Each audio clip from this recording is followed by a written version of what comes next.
Alhamdulillahilladzi hadana li hada wa ma kunna linahtadiya laula an hadanallah. Asyhadu an la ilaha illallah wa asyhadu anna Muhammadan abduhu wa rasuluhu sallallahu alaihi wasallam. Assalamualaikum warahmatullahi taala wabarakatuh. Waalaikumsalam warahmatullahi wabarakatuh. Alhamdulillah, ipagpapatuloy natin ang buhay ng mahal na Propeta Muhammad sallallahu alaihi wasallam. Nung nakaraan, nasa paksa pa rin tayo ng kanyang Isra wal Mi'raj at siya ay umakyat na sa kalangitan hanggang sa kapitong kalangitan until na umakyat silang konti ng pakonti hanggang sa marating nila ang Sidratul Muntaha na kung saan ang punong ito ay napakalaki ng punong ito. Nasa 7 heaven ang punong ito. Ang Sidratul Muntaha, this is the boundary ng ilalim at itaas, meaning ang sa itaas doon nagmumula para bumaba, ang sa ibaba hindi maaari lumampas doon sa Sidratul Muntaha or a lot of tree kung saan dito ay boundary ng magkabila at walang pwedeng lumampas dito sa mga linikha ng Allah subhanahu wa ta'ala mula sa ilalim maliban lang ang Prophet Muhammad sallallahu alaihi wasallam ay pinahintulutan na makalampas dito, ngunit si Jibril alaihi salam ay naiwan na lamang sa ibaba nung ang Prophet sallallahu alaihi wasallam ay umakyat sa lampas ng Sidratul Muntaha at nakita niya ang mga anghel na bumubuhat sa trono ng Allah subhanahu wa ta'ala. Ito ay 8. Huwag sabihin, isipin ng Allah subhanahu wa ta'ala ay nakaupo sa trono. Hindi niya kailangan yon. Ito ay linikha ng Allah subhanahu wa ta'ala bilang bubungan ng buong tinakpan o buong lilikha at magiging lilim sa araw ng paghukom at magiging liwanag sa paraiso insyaallah sa araw ng paghukom sa mga papasok sa paraiso. So nakita niya rin, narinig niya rin ang panulat na ito ay patuloy na sumusulat sapagkat alam natin ang Qadar ay patuloy pa rin bagamat nasa al-allo al-mapuh na ang lahat, ngunit ang taon-taon ay sinusulat pa rin ito ang mangyayari. Actually, meron ding isang araw na maaring mapalitan ng Qadar para humaba ang isang buhay ng tao na kung saan dapat na itong mamatay. So naririnig ito ng Prophet sallallahu alaihi wasallam ang panulat kaya ito'y patuloy na sumusulat ang panulat na ito. At nakita niya ang liwanag na nakatakip sa kay Allah subhanahu wa ta'ala kaya hindi niya nakita ang mukha ng Allah subhanahu wa ta'ala. Actually, bawal kasing makita ang mukha ng Allah subhanahu wa ta'ala dahil alam natin, luwalhati pa lamang sa panahon ni Musa alayhi salam ay sumabog na ang bundok ng pinipilit ni Musa alayhi salam na gusto niya makita ang Allah subhanahu wa ta'ala, ngunit hindi pwede, luwalhati lang. Tingnan mo ang bundok na yan. Sabi niya, Musa alayhi salam, pagtingin ni Musa, sumambulat ang bundok at siya'y hinimatay. So paano kaya kung makita pa ang Allah subhanahu wa ta'ala? Meaning, kung walang tabing ang kanyang mukha ay maaaring masunog o madurog o sumambulat ang linikha ng Allah subhanahu wa ta'ala. So meaning, itong nakatabing kay Allah subhanahu wa ta'ala, ito ay parang isang control sa kanya na ang kanyang linikha ay manatiling mapayapa. Pero sa araw ng paghukom, dahil iba na nga ang paningin ng mga tao, iba na doon ang physical ng tao, maaari na nilang makita ang Allah subhanahu wa ta'ala sa araw ng paghukom. Kaya tinanong ang Prophet sallallahu alaihi wasallam, ya Rasulullah, sabi nila, as para sa inyo, Abu Dar al-Ghifari ang nagtanong sa kanya, nakita mo ba ang Allah subhanahu wa ta'ala? Sabi niya, paano ko siya makikita? May tabing siya, sabi niya.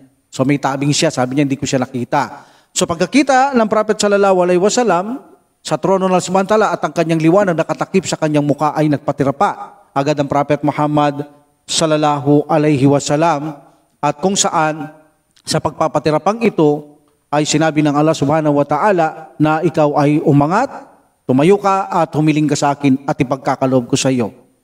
So sabi ni Prophet Muhammad sallallahu alaihi wasallam, ya Allah, sabi niya, si Ibrahim alaihi salam, binigyan mo ng magandang lugar, nakita niya 7 heaven at ginawa mo siyang kalil, matalik na kaibigan, at si Musa ay ginawa mong kinakausap ng diretsahan, no? At si Isa alayhi salam, linikha mo siya mula sa iyong salita at pinrotektaan mo siya labang kay Satanas, pati ang kanyang ina na si Maryam, at kung saan siya ay pinahintulutan mong makagawa ng mga milagro na ito ay hindi magic o mahika, kundi milagro na galing sa kapahintulutan mo. Sabi niya, O Allah, anong maibibigay niyo sa akin? Sabi naman ng Prophet Muhammad sallallahu alaihi wasallam, O Allah, anong maibibigay niyo sa akin?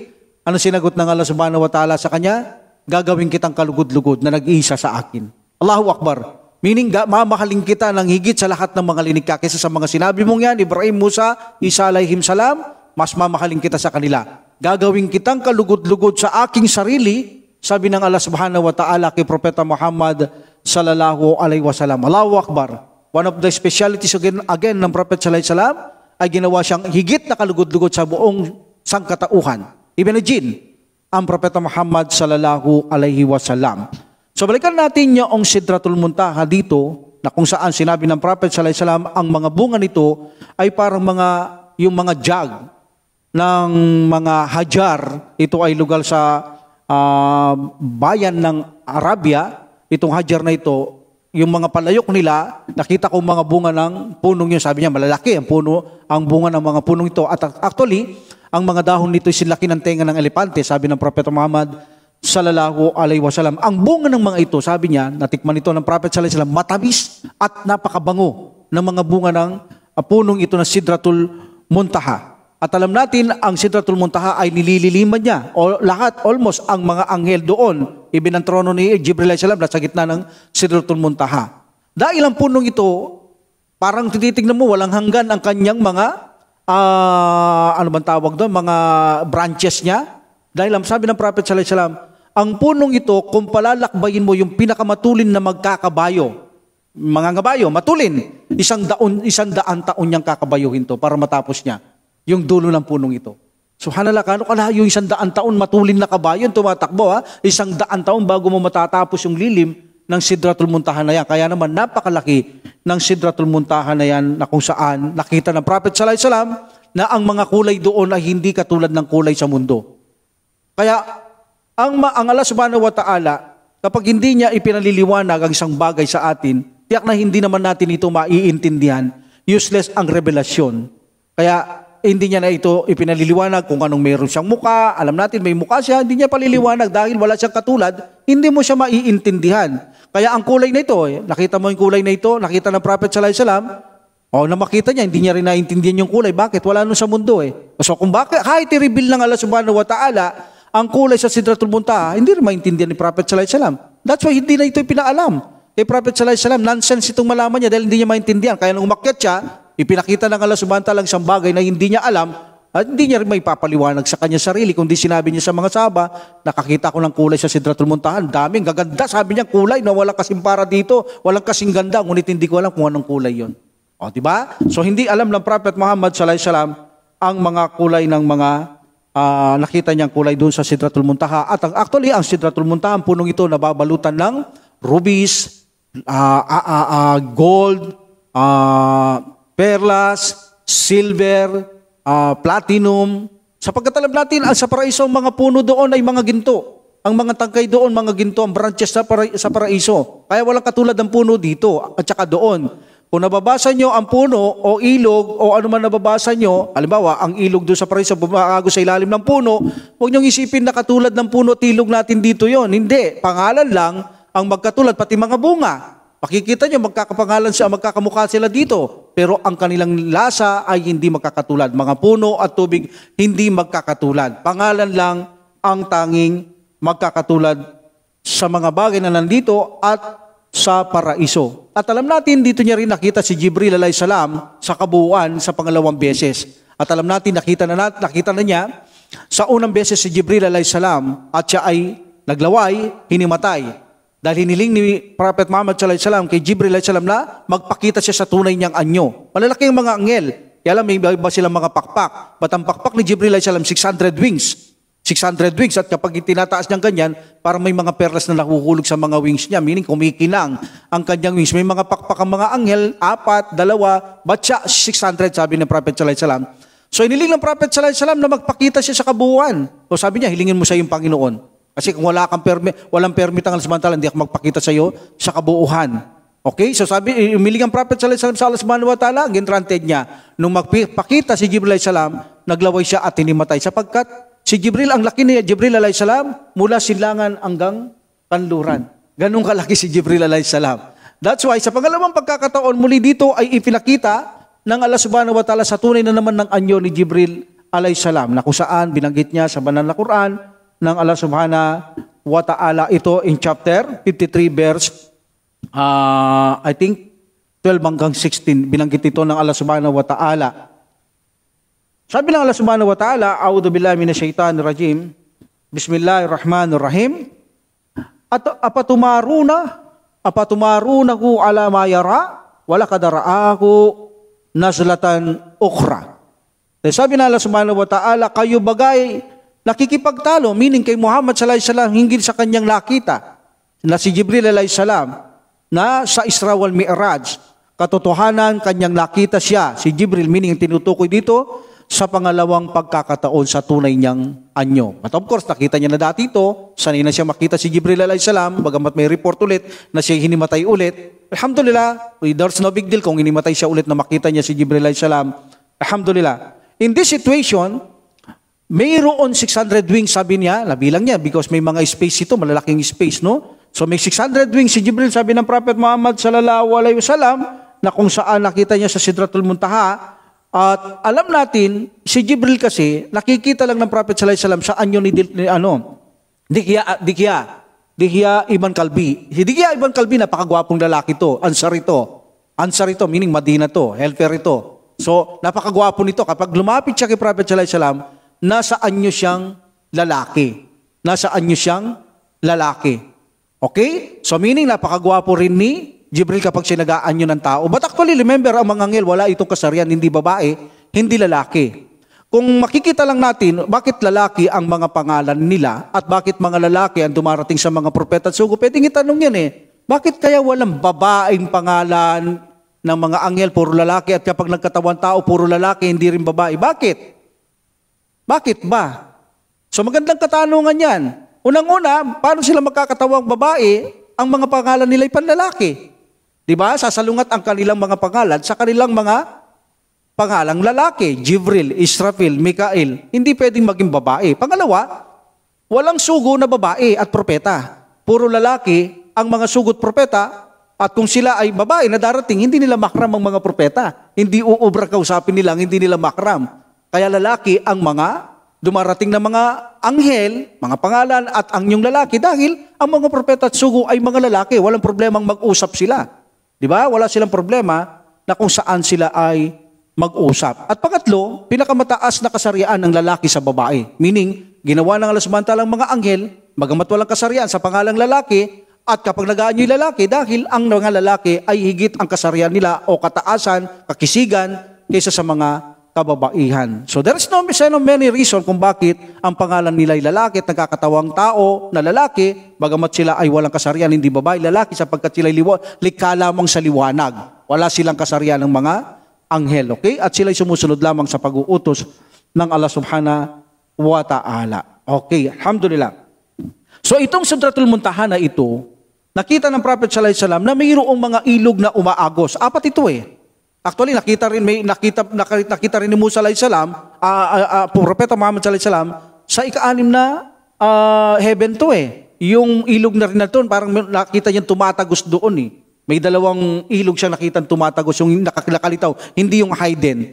Kaya sabi ng mga scholar natin, ang paraiso, kung gigibain mo, ang kalangitan, mula 6 heaven hanggang 7 heaven, ang nandoon ng paraiso. Allah knows best. So sa Sidratul Muntaha na ito, ang Prophet Muhammad sallallahu alaihi wasallam ay nakita niya na mayroon dito na umaagos na mga tubig. Alam natin yan. 4 ang maagos sa tubig, papunta ang isa sa Kautar at Salsabil, at ang isa ay sa 2 lugar dito sa kalupaan. Mamaya, inshallah, sasabihin ko mga pangalan nila. Okay? So bago tayo rito, dumako dyan sa mga tubig na yan na umaagos sa ilalim ng puno na kung saan palaging binabanggit yan sa Quran, Tajri min tahtihal anhar. Okay? So palaging binabanggit yan. So in this situation, ang Prophet Muhammad sallallahu alaihi wasallam, nang makarating siya sa itaas ng Sidratul Muntaha na alam natin, wala na siyang kasama dito, maliban sa kanya nag-iisa, nakita niya ang mga tao dito na kumikinang. Pinakita lang ito ng samantala. Meaning, wala hindi ito mga tao na nandoon. Mga parang kaluluwa na ipinakita ng samantala sa kanya na pag-akit niya, na sila ay kumikinang sa liwanag. So nagtanong siya, wala na siya kasama, nagtanong siya, sabi niya, sino sila? Sabi niya, so may tumugon sa kanya, ang Allah subhanahu wa ta'ala. Sila Muhammad ang mga taong, wala silang ginawa sa panahon nila na nabubuhay sa mundo na palaging inaalala nila ako sa kanilang bibig o dila. At kapag pumasok sa masjid, ganun din. At hindi nila sinaktan ang kanilang magulang kahit nakatiting sa kanilang buhay. Hindi nila sinaktan ang damdamin ng kanilang magulang. sabi ng Allah subhanahu wa ta'ala, sila yung mga taong dito pa lang ay sila ay binibigyan ko na ng liwanag. At alam natin, sa paraiso ang nagbibigay ng liwanag mula sa trono ng Allah subhanahu wa ta'ala. Of course, galing yan sa Allah subhanahu wa ta'ala. Ipinakita na ng Allah subhanahu wa ta'ala na ang mga taong ito ipapasok sa paraiso. At alam natin, dito na ibinigay ang napakaraming blessing kay Prophet sallallahu alaihi wasallam. Kabilang narito ang 2 aya sa Suratul Baqarah, ang huling chapter 285 to 86. Also, the Suratul Fatiha na ito ay kayamanan sa ilalim ng trono ng Allah subhanahu wa ta'ala na hindi ibinigay ito sa mga naunang propeta at sugo malibang kay Propeta Muhammad sallallahu alaihi wasallam. Napakaraming speciality na nangyari sa buhay dito ng Prophet Muhammad sallallahu alaihi wasallam. Alhamdulillah. So in this situation, yung ilog na yon, bago siya umakyat sa Sidratul Muntaha, natanong niya ito kay Jibril alayhi salam bago siya umakyat sa Sidratul Muntaha. Kasi ang paraiso, hindi lalampas ng Sidratul Muntaha. Mayroon ba tayong dalil na ang paraiso hindi lalampas ng Sidratul Muntaha bagamat ito'y kaharian ng Allah subhanahu wa ta'ala? Meron. Itong mga ilog na ito, bago umakyat ang Prophet sallallahu alaihi wasallam, nakita niya mga ilog na ito, abang kasama niya si Jibril alayhi salam at sinabi niya, Jibril, sabi niya, ano yung mga ilog na yan dumadalo? Yung dalawa, nakikita ko lumalabas. Yung dalawa, umaagos naman, pero papasok, hindi ko nakikita kung saan ito tatagos. So sabi ni Jibril alayhi salam, alam mo ba, sabi niya, yung dalawa na yan, yung ilog na umaagos dalawang yan, nakikita mo, yan ay lumalabas sa kalupaan. Diyan lang gagaling yung ilog sa kalupaan na ibinubuhos sa kapahintulutan ng subhanahu wa ta'ala mula sa itaas. Binubuksan ang pintuan ng langit at bumabagsak yan sa Niles and Euphrates. Allahu Akbar. So hindi nakapagtataka yan na ang Allah subhanahu wa ta'ala magbigay ng tubig sa Nile Euphrates para pakanabangan ng kalupaan ng tubig na ito. Sapagkat there's a possibility kakapusin ng tubig sa mundong ito kung hindi magbigay ng Allah subhanahu wa ta'ala ng tubig mula sa itaas. Alanos, bes, tignan ninyo, nung panahon ni Nuh alayhi salam, alam natin ang ulan, may boundary ang ulan. Hindi pwedeng lumampas sa ulap ang ulan na ito'y mabigat ng mabigat ay hindi pa uulan. So meaning kapag ang ulan ay mabigat na, nabuo ng ulap, no, sa size hintayin nyo to, abangan nyo. Kapag nabuo na kasi ang ulap, may limit ang bigat niyan. Kapag nabigat yan, mangingitim yan, mahuhulog na yan, uulan na. So kung isipin mo na kung nanggaling lang sa kalupaan ng tubig at binuo ng ulap, hindi kayang ipalubog na ganun kalalim ang panahon ni Nuh alayhi salam. Masyadong marami ang tubig, hindi kaya ng ulap yon. So saan nanggaling ang tubig na yon? Nanggaling yun sa itaas sa paraiso. Sa Al-Kautar, doon nanggaling yan. Ibinagsak ng Allah subhanahu wa ta'ala, nagbukas siya ng pintuan sa kalangitan at pinaulan niya ng pinaulan doon sa lugar ni Nuh alayhi salam at hindi na tumigil doon, maliban na lamang nagduwa si Nuh alayhi salam na patigilin na. Kung hindi talagang hindi natitigil ang ulan doon. Dahil hindi naman mauubos ang tubig doon sa paraiso. That's why nanggaling doon yan. That is the proof na kaya magpabagsak ng Allah subhanahu wa ta'ala ng tubig sa Niles and Euphrates. So sabi ni Jibril alayhi salam, yan Muhammad, sabi niya, from ang dalawang umaagos na nakikita mo, babagsak siya sa Niles and Euphrates para pakinabangan ng tao. Yung dalawa, yan ay para sa paraiso, na hindi mo nakikita kung saan, umaagos sila, ngunit hindi mo alam kung saan papunta. Yan ay papunta sa ilog ng Salsabil at saka Kautar. Yung Kautar, binigal kay Prophet Muhammad sallallahu alaihi wasallam yan. Salsabil, ito ang isang ilog na binabagsakan ng tubig na ito. Actually, pinanghahalo pa nila ito sa alak doon, no? Napakasarap panghalo ng salsabil sapagkat ito ay parang luya. Ang tubig na ito pinag-inalo mo doon sa alak sa paraiso, napakasarap ng alak. At ang alak doon, hindi ka magsasawa, ngunit hindi nakakalasing. Tandaan ninyo, walang nakakalasing sa alak sa paraiso. At hahanap-hanapin ng tao ang alak doon sa paraiso. In this situation, ang mga umiinom ng alak dito at hindi nakapagtauba, ipagbabawal sila na uminom ng alak sa paraiso, na kung saan hindi sila makakainom doon. Sayang naman, lahat ng gusto ng samantala na gusto mo doon ay pinahintulot niya, bibigyan sa iyo, ngunit kapag binawa mo rito at hindi mo tinigilan, binalaan ka ng Prophet sallallahu alaihi wasallam, binalaan tayo nang hindi tayo makakainom ng alak kapag tayo uminom ng alak sa mundo, kung saan hindi tayo nakapagtauba at namatay tayo. Maging ng mga nakikinig ng mga music, di makakapagkinig ng music sa paraiso, ang mga tao nakikinig ng music dito at namatay ng walang tauba. So hindi sila makakarinig ng music na napakaganda sa paraiso na kung saan hindi nakakasawa, hahanap-hanapin mo ang music sa paraiso. Alhamdulillah. So itong proof na ito na ang paraiso ay nasa 6, sabi nila up to 7 heaven because hindi pa ito lampas ng Sidratul Muntaha. Dahil ito ay pinaliwanag ni Jibril alayhi salam sa kanya, kay Prophet sallallahu alaihi wasallam na ito ay parte ng ilog papunta sa kalupaan, dalawa at sa paparaiso. At ito ay sumasakop ng paraiso. Pangalawa, nakaupo si Ibrahim alayhi salam nung umakyat sa 7 heaven, ang Prophet sallallahu alaihi wasallam, nakita niya nakaupo sa tabing pinto ng paraiso. At pangatlo, ipinakita kay Prophet sallallahu alaihi wasallam dito ang paraiso, ba't lampas ng Sidratul Muntaha. doon sa kanya ipinakita. But sa ilalim, nakita na rin ito ng Prophet sallallahu alaihi wasallam ang mga bagay na kung saan konektado sa paraiso. Bagamat after the Sidratul Muntaha, doon ipakikita ang paraiso, but actually konektado sa 7 and 11, and sabi ng iba, up to 6-7. Also, kung bakit ang paraiso ay hindi lampas ng Sidratul Muntaha, kapag alam natin nung linikha ng Allah subhanahu wa ta'ala ang impyerno, paraiso, sinabi niya kay Jibril ng Allah subhanahu wa ta'ala, Jibril, tingnan mo ang paraiso, sabi niya. So, sabi niya, lumipad ka. So, si Jibril alayhi salam patuloy na lumipad hanggang sa malayo niya. Sabi niya, ya Allah, nasaan po ba? Layo na nito, sabi niya. So, sabi niya, lumipad ka pa. Nang makita niya ang paraiso, sabi niya, bumalik sa kay Allah subhanahu wa ta'ala. Sabi niya, ya Allah, marami pong papasok sa paraiso, ya Allah. Sabi niya, balikan mo, sabi niya. Nung balikan niya, nakakulong na ito ng mga pagsubok. Sabi ni Jibril alayhi salam, bumalik, ya Allah, parang walang papasok sa paraiso. Kasi ay puno ito ng pagsubok sa mundong ito. Yun nga, yung mga pagsubok na kung saan ang mga tao ay nagigilig sa pagsubok, lalo na sa pagmamahal sa dunyang ito pa naman ang matinding kalaban kung bakit ang tao ay magsasawi, hindi magwawagi sa kabilang buhay dahil sa pagmamahal sa mundong ito. So sabi niya, tingnan mo ngayon ang impyerno. Ganun din. Sabi niya, ya Allah, mapupulong, walang papasok sa impyerno. Sabi niya, na makita niya, puro parusa, puro apoy. O bumalik ka, sabi niya, ya Allah, sabi niya, mapupulong ang impyerno. Dahil pinaikutan niya ito ng mga pagnanasa. Na kung saan yung pagnanasa gustong-gusto ng tao dito, na kapag ikaw ay kumakana, kumakabit, at yumayakap sa pagsub ang mga pagnanasa dito, ito ang daan para pumasok siya sa impyerno. At mga pagmamataas ay papasok sa impyerno. So in this situation, this is a proof na nakita na ni Jibril alayhi salam ang paraiso at impyerno. Pero ang impyerno, bagamat ipinakita ng Allah subhanahu wa ta'ala, hindi walang nakakalampusan ito. Kung nasa baba lang sa taas, ba't ang paraiso ay nasa itaas? Ang paraiso. Alhamdulillah. So in this situation, lumampas ang Prophet sallallahu alaihi wasallam, body and soul, yung Sidratul Muntaha. Wala na pwede, hindi na pwede lumampas si Jibril. Sabi ni Jibril alayhi salam sa kanya, nasugo ng Allah, sabi niya, hindi na ako pwede dyan. Sabi niya, ikaw na lang pinapahintulutan ng Allah subhanahu wa ta'ala. At dito ipinakita ang paraiso sa Prophet Muhammad sallallahu alaihi wasallam. At nakita ito ng Prophet sallallahu alaihi wasallam, napakaganda, at siya'y pumasok. Anong ibig sabihin, pumasok ba siya? Umakbang ba siya sa gate? Binuksan ba ang gate? Pumasok ba siya doon? Alam natin walang pwedeng pumasok sa paraiso na kapag siya'y pumasok, hindi na lalabas.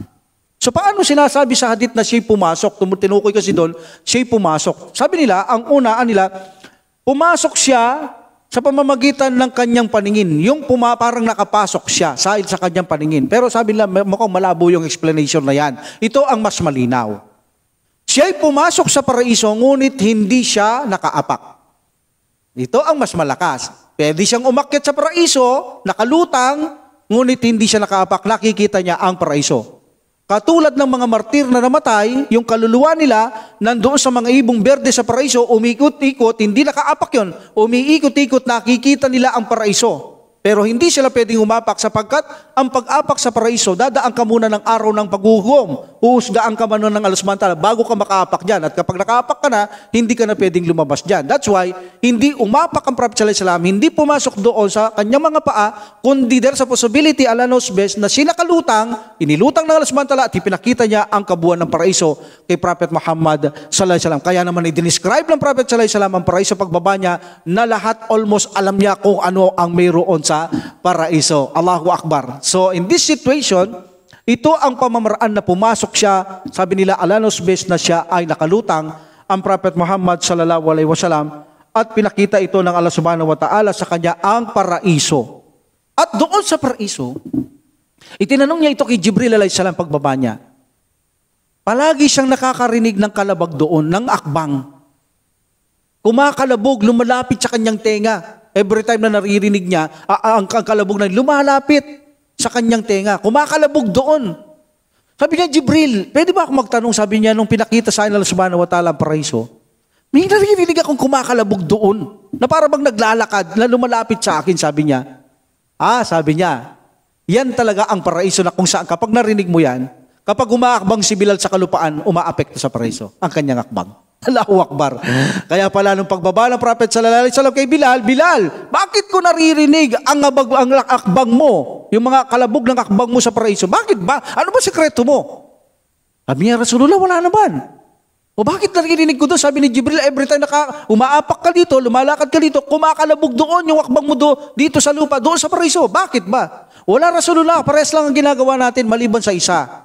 Kapag ako'y na-break, nag-wudu ako, tapos magsusunatul wudu ako. Yun lang sabi niya, yun ang sekreto ni Bilal. radiyallahu an. Kapag siya nagwudu, kahit walang sala, magsasalatul wudu siya. At walang forbidden time ang salatul wudu like the tahiyatul masjid. So nagsasalatul wudu siya. Every time nababreak siya, mananatili siyang magdalisay. Gaya ng Prophet sallallahu alaihi wasallam, ayaw nilang hindi nakadalisay. Kapag nag-break, magbuwudu. Kapag tapos magwudu, magsasalatul wudu siya ng 2 raka. So yun ang kanyang sekreto kung bakit kapag umakbang siya rito, ay kumakalabog doon sa paraiso ang akbang ni Bilal, radiyallahu an, dito sa lupa tungo sa paraiso. Alhamdulillah.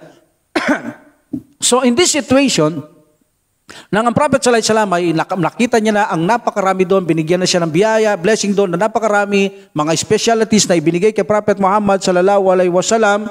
So in this situation, yung paraiso, hindi natin tatapikin to, tapos na ito impyerno, meron na tayo niyan. So nung siya ibababa na,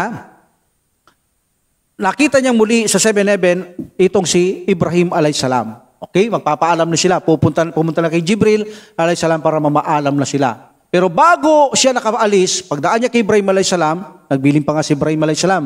Sabi niya, aking anak, sabi niya, di ba napakaganda ng paraiso? Napakaganda, sabi niya, aking mamang mananampalataya. Sabihin mo yan sa mga Muslim, yung mga tagasunod mo sa ibaba, sabihin mo sa kanila na napakaganda ng paraiso. Pag sumikapan nila magtanim sa paraiso, may puno sa paraiso. Hindi tayo gagamit ng tubig doon. Kung dito, pinatutubo ang mga tubig as a natural, binubuhusan natin o pinauulanan o hamog at pagkatapos ang araw para tumubong mga pananim dito o mga puno. Sa paraiso, hindi natin kailangan yun. Ang kailangan natin para makapagtanim tayo ng maraming puno sa ating lugar sa paraiso, naway pagkaloob ito ng Allah subhanahu wa ta'ala, amin, na kung saan, by way of dhikr, sa pamamagitan ng pag-alaala kay Allah subhanahu wa ta'ala, ito ang inyong pandilig sa paraiso, sa mga puno para sila ay lumaki ng lumaki, dumami ng dumami, at kapag ikaw ay papasok na sa iyong lugar, napakarami ng puno mo sa paraiso, dahil sa iyong ginawang mga pag-alaala dito, kay Allah subhanahu wa ta'ala, like, subhanallah, Alhamdulillah Akbar, subhanallah Akbar, subhanallah Akbar, subhanallah Akbar, etc.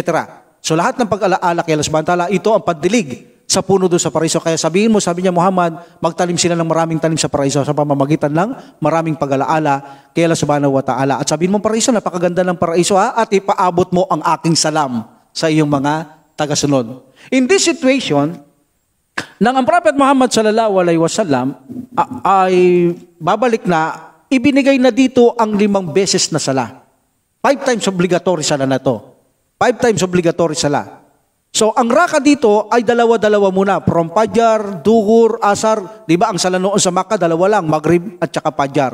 Okay? At saka walang suratul Fatiha. Dahil hindi binigay yung kay Prophet Muhammad sallallahu alaihi wasallam. Okay?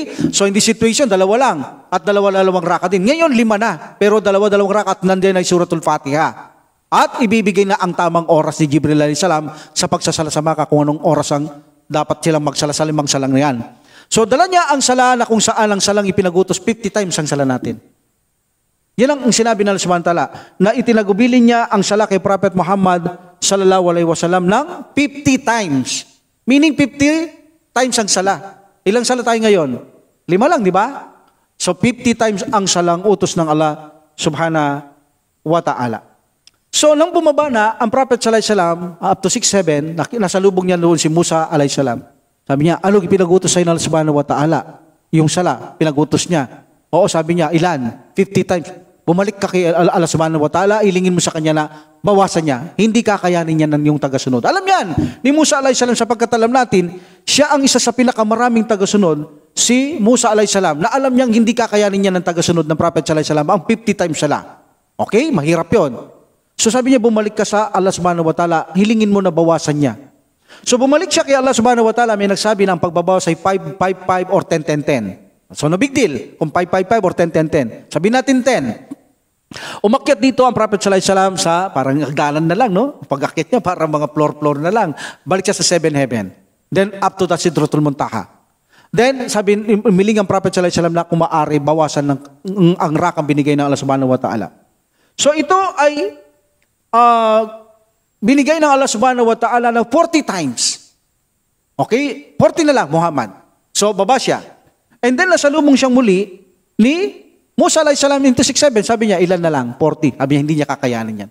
Bumalik ka kay Allah subhanahu wa ta'ala at sabihin mo na, at hilingin mo sa kanyang, bawasan pa.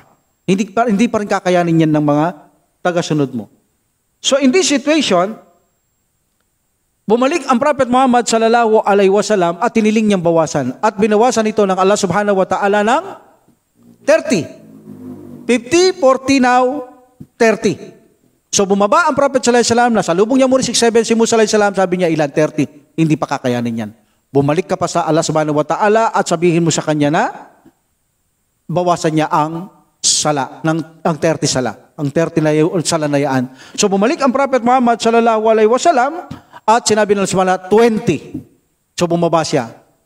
So sabi ni Musa alaihi salam, ilan? 20. Hindi pa kaya yan. Bumalik ka pa. Kaya Allah subhanahu wa ta'ala, hilingin mo pang bawasan niya. Then bumalik ang Prophet Muhammad sallallahu alaihi wasallam at sinabi ng Allah subhanahu wa ta'ala, okay, 10. So bumaba siya muli at sinabi ni Musa alayhi salam, ilan? 10. Hindi pa kaya yan. Bumalik ka pa, hilingin mo. Halos maubos na, no? Hilingin mo pa. Kaya alas sabi ni Musa alayhi salam. Alam kasi dyan ito mabigat ng sala. Alam natin yun. Kahit naman nowadays, alam natin. Kung 5, mabigat 10 pa kaya. Alam ni Musa alayhi salam yun. Bumalik ka sa iyong Panginoon. O kaya alas sabihin mo na, babaan pa ito ng bawasan niya pa ang 10. Hilingin mo ha. Bawasan niya ang 10 sala na ito. And then bumalik siya ang Prophet Muhammad sallallahu alaihi wasallam na kung saan ay 5 na lamang. 5 na lamang. Okay? At nasalubong niya muli si Musa alaihi salam. Sabi niya, ilan? 5. Ay, hindi pa kaya yan. So nahiya na dito ang Prophet Muhammad sallallahu alaihi wasallam. Sabi niya, hindi na, okay na to. Sabi niya, nahiya na ako sa Panginoon sa Bantala. Kakaya naman, maubos to. Ibig sabihin, 5 na lang. Hilingin ko pa, maubos to. So nahiya ang Prophet Muhammad sallallahu alaihi wasallam at hindi na siya umiling. Kahit kung iiling siya talaga pagbibigyan siya ng subhanahu wa ta'ala. Pero okay na to, sapat na. Sabi ni Prophet Muhammad sallallahu alaihi wasallam. So meaning, ang sala natin ay naging 5 dahil sa ganyang sitwasyon. Pero equivalent pa rin 50. Bawat sala nating isang sala, yung Fajr 10 times, yung Duhur 10 times, yung Asar 10 times, Maghrib 10 times, Isha 10 times. Equivalent 50 pa rin. Walang nagbago. Bakit? Hindi pwedeng sumira sa pangako ang Allah subhanahu wa ta'ala. Ang sala ay 50. Dahil sa kakailing ng Prophet sallallahu alaihi wasallam, binawasan niya naging 5, pero consider pa rin ang 50 na ito na ating sala. 50 pa rin consider ang ating sala. Okay? Alhamdulillah. So in this situation, bumalik na ang Prophet sallallahu alaihi wasallam at Jibril, babalik na sila sa Makkah. Okay?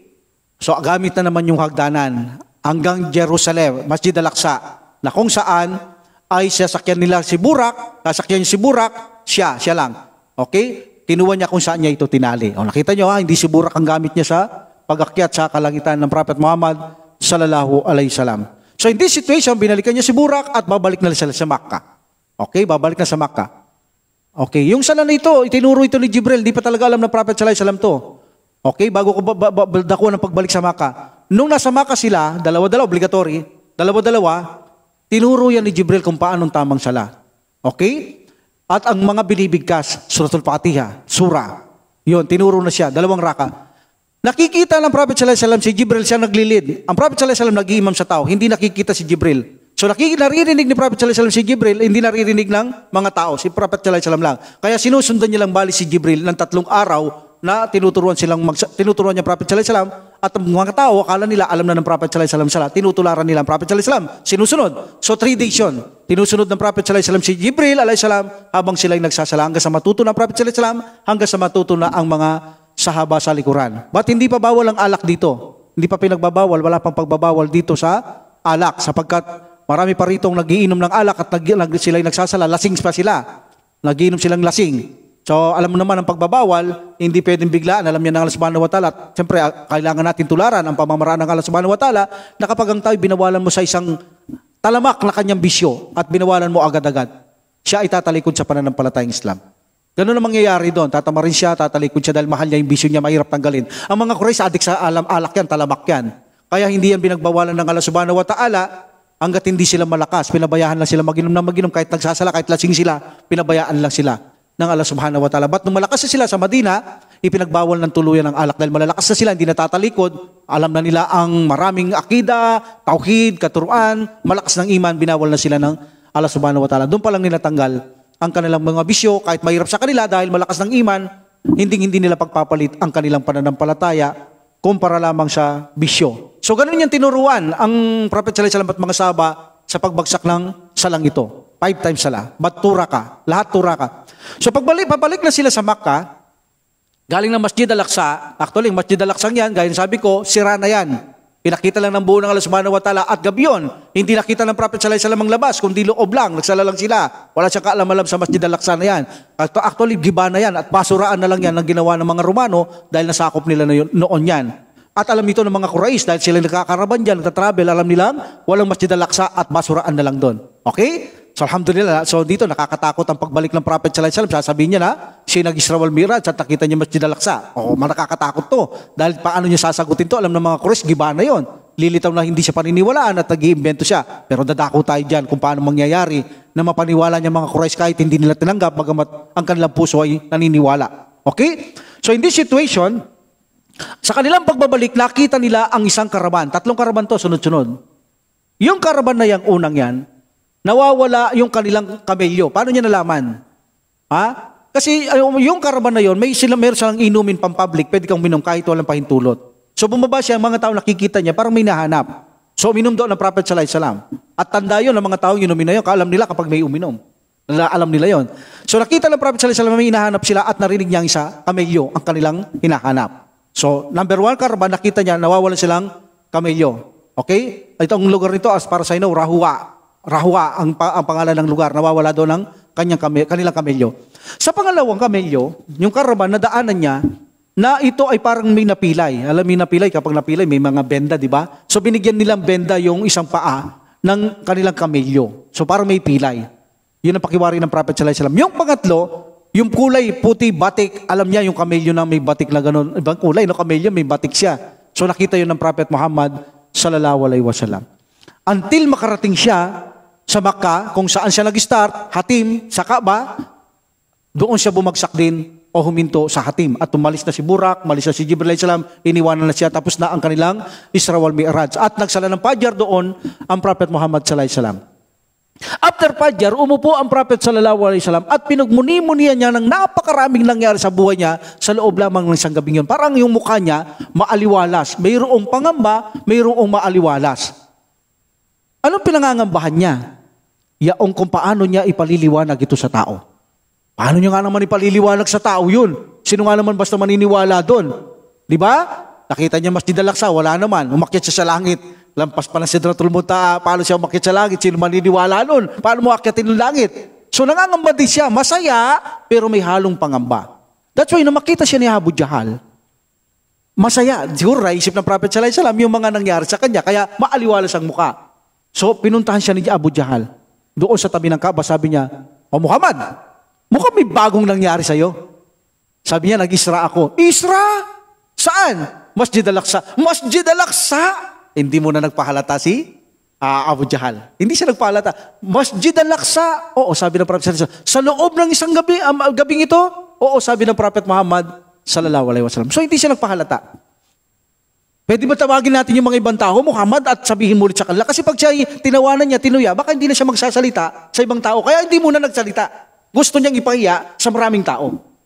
Kaya lang nagtimpi lang siya. Sabi niya, "Muhammad, pwede ba natin ipaalam sa ibang tao yung sinasabi mo sa akin?" Sabi niya, "Oo." Sabi ng Prophet Muhammad sallallahu alaihi wasallam. Sabi niya, tinawag niya mga tao. Tinawag niya, pinalapit niya. Sabi niya, "Mayroon daw nangyari kay Muhammad sa gabing ito. Pakinggan nyo yung sinabi niya sa akin." "O yan, Muhammad, sabi mo sa kanila, kung ano magsabi." "Ano yun?" Sabi niya sa mga tao. "Nag-Isra ako," sabi niya, "sa Masjid al-Aqsa." Hindi niya sinabi sa taas. Posibleng maniwala sila. Kung dito, Masjid al-Aqsa, di maniniwala. Aakyat pa kaya ng langit. Hindi naman mga Muslim to. Sabi niya, nag-Isra ako sa Masjid al-Aqsa, Jerusalem. Jerusalem, sabi ng mga tao, anong ginawa nila? Doon na sila nagpalakpakan, tumatalon, tumatawa, tinuya ang Prophet Muhammad sallallahu alaihi wasallam. Nandun na si Abu Jahal, tumatawa, pumapalakpak, talaga nagbibiba sila, tinatawanan siya. Bakit? Alam nila kasi ang Masjid al-Aqsa, sira na yun.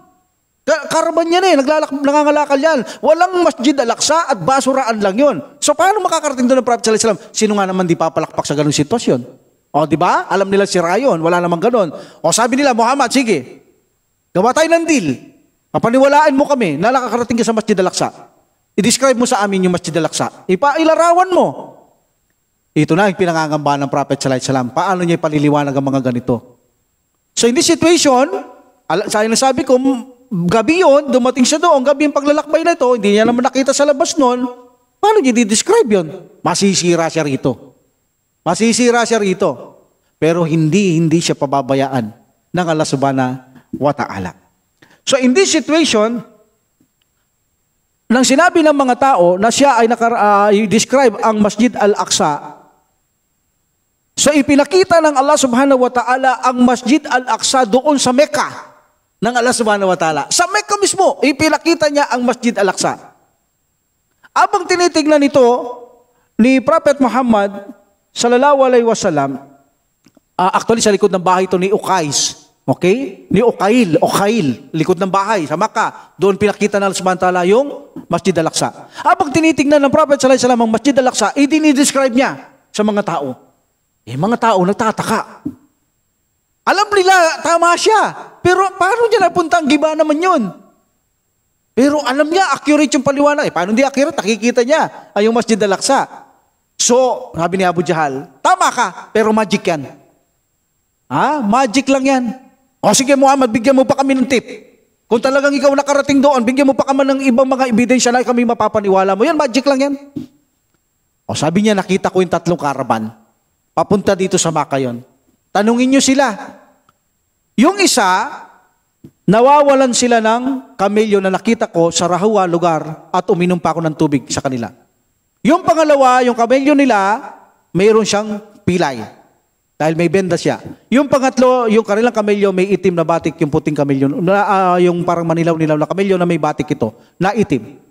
Papunta na sila dito. So maya-maya, nakita nila ang mga karaban na ito dumarating. So sinalubong sila, nila Abu Jahl, mga taong ito, na kung saan ay nag-iintriga. Kung kahit na totoo na ay walang ginawa kundi manakit ang mga taong ito at siraat ang mga tao ay turuan manuya, mabikon, sa sugo ng Allah subhanahu wa ta'ala. Hindi maniniwala kahit ano ang gawin ng mga taong ito. Kasi ang Allah subhanahu wa ta'ala gumagawa nun, hindi naman sila. Kapag ayaw kang gawin ng Allah subhanahu wa ta'ala, hindi ka maniniwala talaga. Ay alam naman ng Allah subhanahu wa ta'ala, karapat-dapat sa kanila yon. So in this situation, sinalubong nila ang mga karaban. Unang tinanong nila, sino ang nawala ng kamelyo? Kami, sabi niya. Lugar ng Rawa? Yes, sabi nila. Talaga? Sabi ni Abu Jahl.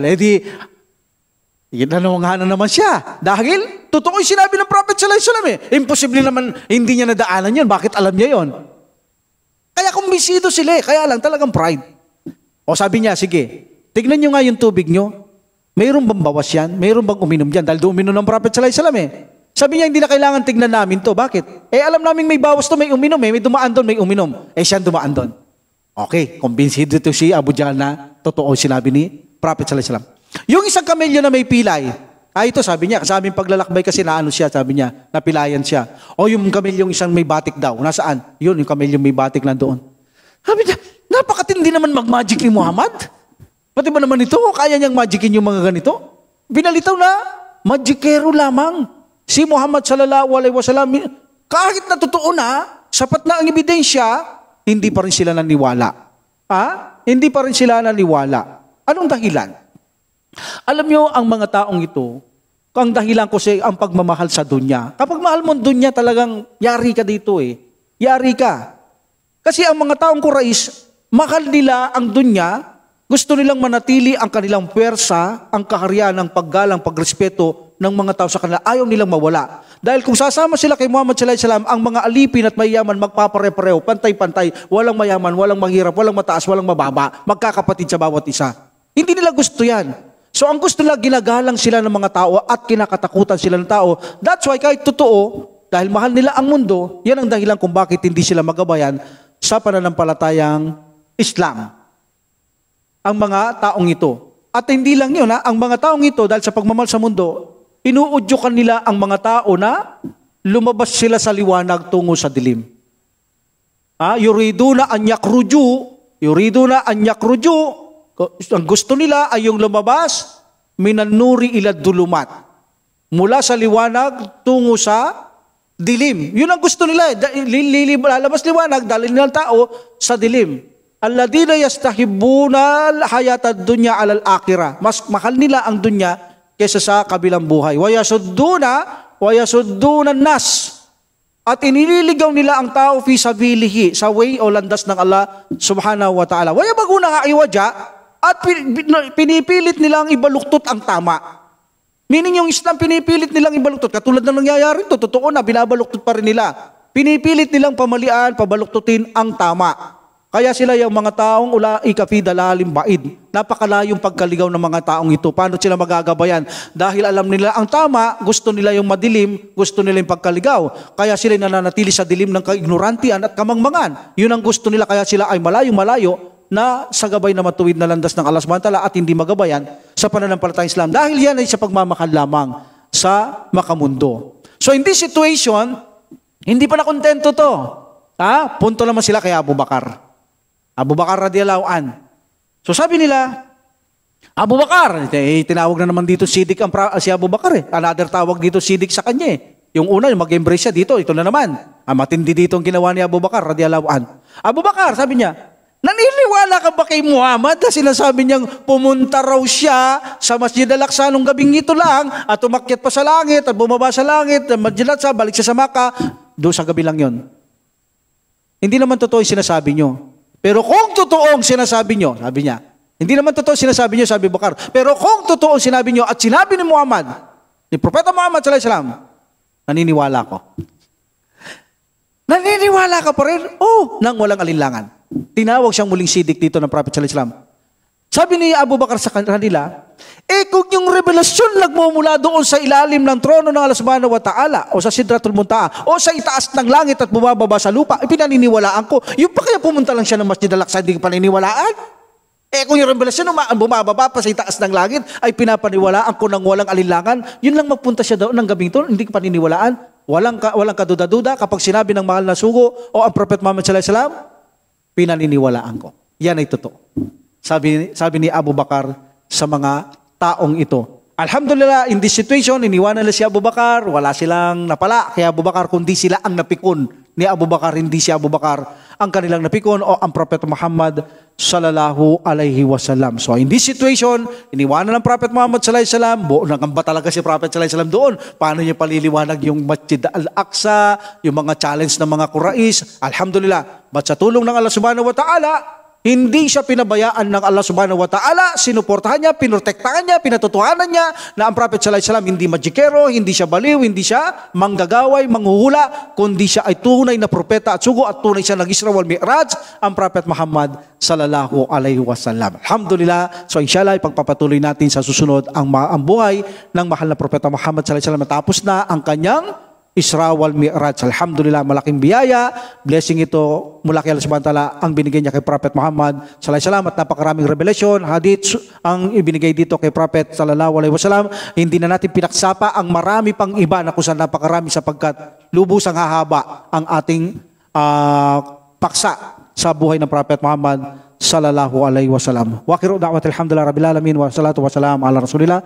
Subhanakallahumma wa bihamdika asyhadu an la ilaha illa anta astaghfiruka wa atubu ilaik.